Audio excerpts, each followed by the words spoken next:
Buenas familia, mirad qué delicia os traigo hoy. Además os enseño a prepararlo sin gluten, sin lactosa y sin proteínas lácteas. Es una auténtica delicia que no os podéis perder, así que venga, vamos al lío con la receta, que empezamos. 4 huevos grandes, que si no los tenéis grandes podéis poner 5 medianos, por ejemplo. 120 gramos de azúcar normal, azúcar blanca, y 120 de harina. ¿La harina cuál puede ser? Una harina que ya encontréis preparada en supermercados o herbolisterías. O bien, como hago yo, que sale un poquito más económico, es poner de los 120 gramos, vamos a poner 60 de harina de arroz, o media taza como podéis ver, y otros 60 de harina fina de maíz, o maicena, que es la más conocida, aproximadamente otra media taza. Lo primero que tenemos que hacer ya es precalentar el horno a 180 grados con calor arriba y abajo, porque esta receta se hace muy rápido. Y preparar nuestra bandeja. Yo utilizo papel de hornear, papel sulfurizado, manteca, papel de aluminio untado con aceite, harina, lo que siempre utilicéis. Y mientras el horno se está precalentando, vamos a poner a batir ya los huevos. Recordad, si no sabéis si los huevos son frescos, siempre hay que cascarlos aparte. Incorporamos el azúcar y solo si queréis y de forma totalmente opcional podéis incorporarle como una cucharadita de esencia de vainilla, pero es opcional. Y ponemos a batir los huevos junto con el azúcar hasta alcanzar el punto letra. Por otro lado vamos a tamizar la harina de maíz o maicena y la harina de arroz. En caso de que tengáis un preparado ya comprado, pues también vamos a tamizarlo para que no quede ningún grumo.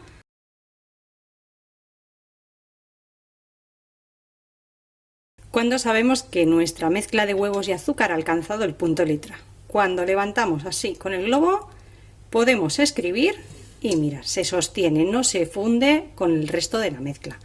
Así que ahora vamos a retirar el globo, vamos a incorporar la harina en 2 veces. Ponemos la mitad y ahora con la ayuda del globo, a mí me gusta más hacerlo con el globo, vamos a incorporarla con movimientos envolventes para no perder el aire de los huevos.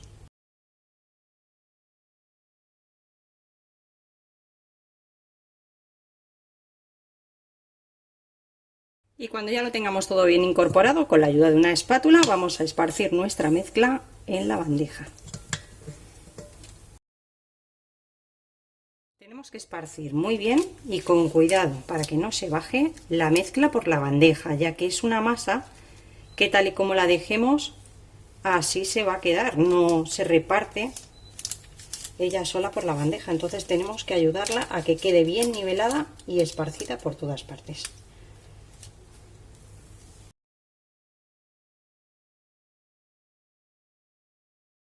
Ahora ya lo vamos a llevar al horno que tenemos precalentado a 180 grados con calor arriba y abajo hasta que esté hecho. Muy poquito tiempo, vigilar porque no se tiene que dorar. Si se dora se va a quedar duro y al intentar enrollarlo se va a partir. El mío ha estado exactamente 6 minutos en el horno. Como veis, tengo preparado un paño grande de cocina bien limpito. Vamos a colocarlo aquí sobre el paño y lo vamos a dejar reposar unos minutos. Se me ha olvidado comentaros que la tenéis que sacar del horno, evidentemente como cualquier bizcocho, cuando al pincharlo el palillo salga limpio. Ha tardado 6 minutos el mío, el vuestro puede tardar 6 y medio, 5, dependiendo de vuestro horno. No todos los hornos son iguales. Mirad, me estoy ayudando de un cuchillo para, con mucho cuidado, despegarle los bordes. Yo le he dejado ya reposar 4 minutitos, ya tengo los bordes despegados. Tener en cuenta que esta masa, al no llevar gluten, es un poquito más quebradiza, pero muy poquito. Así que con mucho cuidado ahora, todavía está caliente, pero está más bien templadita. Vamos a girarla solo y despegado los bordes, la parte de abajo no está despegada. Así que la giramos y la colocamos sobre nuestro paño de cocina. Y con mucho cuidado, mirad, ya se despega. ¿Por qué? Porque con ese tiempo de reposo que le hemos dado, esos 4 minutos, el vapor del calor ha ido humedeciendo el papel y ahora se despega muchísimo mejor sin que se rompa. Ahí os dejo este trucazo. Mirad qué maravilla cómo se despega, ¿eh? Queda limpio. Ahora ya podemos, con la ayuda del paño, enrollarla o bien a lo ancho o a lo largo. Yo voy a hacerlo a lo largo. Entonces colocamos el paño, me ha quedado un poquito torcido, pero ya no lo quiero mover para que no se me rompa. Colocamos el paño ahí y vamos a ir enrollando nuestra plancha.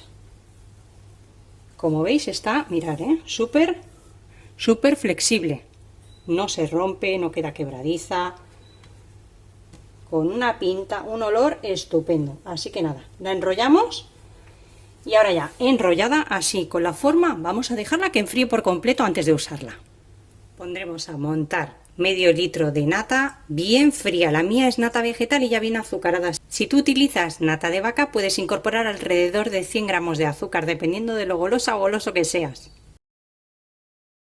Cuando la tengamos montada la reservamos. Estiramos nuestra plancha y vamos a colocar sobre ella una buena capa de mermelada. Yo voy a utilizar mermelada de fresa. Tú puedes utilizar la mermelada de tu elección. Incluso puedes utilizar cualquier crema de chocolate.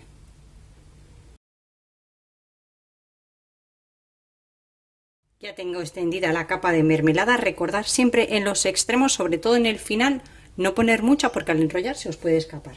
Y ahora vamos a repartir nuestra nata o crema para batir. Generosos aquí, que quede un brazo bien relleno. No sé cómo se llama en otros países.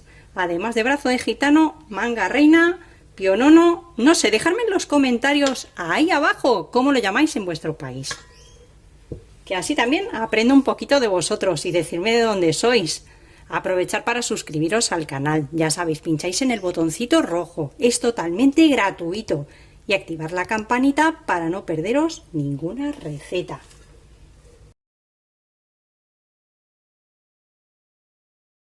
Ya tengo la crema estirada, os comento que yo siempre suelo dejar donde voy a empezar a rellenar más grueso y hacia el final mucho más fino, incluso repasamos así haciendo un poquito de cuña, para que a la hora de enrollar no se nos salga por el extremo, ¿de acuerdo? Y ahora ya lo que hacemos es enrollarla. Nos ayudamos del paño y vamos enrollando, haciendo una ligera presión y enrollando. Para que quede más bonito, más curioso, vamos a retirar los extremos. Esto no se tira, por supuesto. Cuando lo tengamos enrollado y con mucho cuidado lo vamos a pasar a una bandeja donde lo vayamos a servir y lo vamos a reservar en la nevera mientras hacemos la cobertura. Para la cobertura vamos a utilizar 3 ingredientes. Por un lado tengo 90 mililitros de bebida de almendra, puede ser soja, arroz, la que tengáis, o leche si no tenéis ninguna intolerancia o alergia.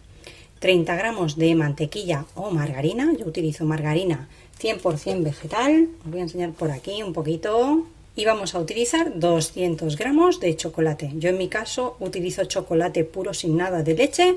Vosotros, como os digo siempre, si no tenéis intolerancias o alergias, podéis utilizar chocolate con leche. Lo primero que vamos a hacer es trocear un poco el chocolate. Y una vez troceado incorporamos la bebida vegetal o leche y nuestra margarina o mantequilla. Todo junto. Lo llevamos a fuego suave y vamos a ir removiendo hasta que se integren todos los ingredientes. Con mucho cuidado que no se nos pegue. Cuando veamos que está todo bien integrado, vamos a retirarlo del fuego. Y cuando veamos que está bien integrado, lo retiramos del fuego. Vamos a dejarlo reposar, que atempere un poquito. No mucho para que no endurezca, pero sí lo suficiente para que no nos chorree demasiado sobre nuestro brazo de gitano. Cuando haya enfriado un poco y tenga una textura más cremosa, vamos a sacar nuestro brazo o manga gitana de la nevera y la vamos a cubrir. No pasa nada si se os levanta un poquito la piel, tanto ahora como cuando lo hayáis enrollado, Mirad, veis que no está roto, pero se ha levantado un poquito la piel del bizcocho, la parte un poquito más oscura. No pasa absolutamente nada porque lo vamos a cubrir.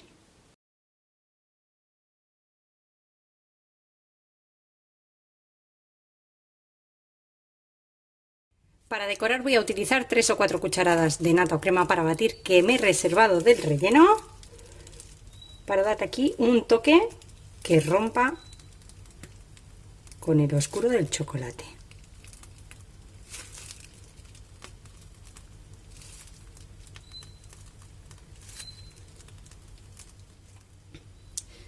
Y unas bolitas de chocolate que estas sí llevan leche, así que si queréis las podéis omitir o colocarlas y retirarlas para la persona que tenga alergia. Son cereales chocolateados, muy fáciles de encontrar en cualquier supermercado. Y unos fideos de chocolate también, para darle un toquecito. Ahora debemos reservarlo en la nevera para que la cobertura endurezca un poquito, pero si queréis yo os aconsejo, y ahora con el calor que tenemos aquí, hoy dan 38 grados para esta zona, meterlo en el congelador y comerlo semifrío. ¿Queréis ver el corte? Pues venga, que os parto un cachito. Y ya podéis ver lo fácil, rápido y delicioso que queda este brazo de gitano. Espero que os haya gustado la receta de hoy y nos vemos como siempre en el próximo vídeo con otra receta fácil y deliciosa como esta.